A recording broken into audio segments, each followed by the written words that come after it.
আজকে মাছ ধরতে নয়, আজকে এসে আমরা পুকুরটা হালকা পরিষ্কার করতে। যখন আমরা পুকুরে মাছ ধরার জন্য জালটা নামাই তখন কি হয়, সাইডগুলোতে একটু জালটা উঁচু হয়ে থাকে, যার জন্য মাছগুলো সম্পূর্ণ আমরা ধরতে পারি না। আর পুকুরটা যেহেতু গ্রাম পরিবেশের মাঝামাঝিতেই আছে, তাই জন্য কি হয়, অনেকে পুকুরের মধ্যে যত নোংরা আবর্জনা থাকে সবাই সব কিছুই ফেলে দেয়, যার ফলে পুকুরটা প্রচণ্ড হারে নোংরা থাকে। যখন আমরা মাছ ধরার ভিডিও করি বা ভিডিও পোস্ট করি তখন দেখেছো যে মাছের সঙ্গে সঙ্গে প্রচুর হারে নোংরা আসে। সেগুলো আজকে হালকা পরিষ্কার করা।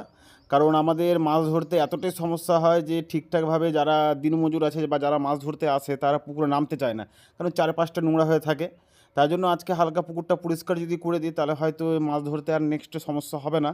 কারণ এখন মাছ ধরাধরিটা একটু বিশাল বেড়ে উঠেছে। পুকুরের চারিপাশে এটা দেখে হয়তো বুঝতে পারছো যে আমার যে চারিদিকে ধান ক্ষেত, ভুট্টার ক্ষেত আছে, জমি আছে, বাঁশ বাগান আছে, তার মাঝামাঝিতে আমাদের এই বড় পুকুরটা। তো আমার ব্যাকগ্রাউন্ড যে সাউন্ডটা আছে সেটাকে হয়তো আমি অফ করে রেখেছি, কারণ ব্যাকগ্রাউন্ডে আরও অনেক আওয়াজ আসছিলো তাই জন্য।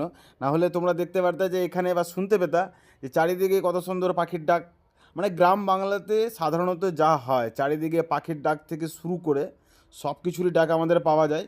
মাঝে মধ্যে আমাদেরকে সেই সাউন্ডটা বন্ধ করতে হয়।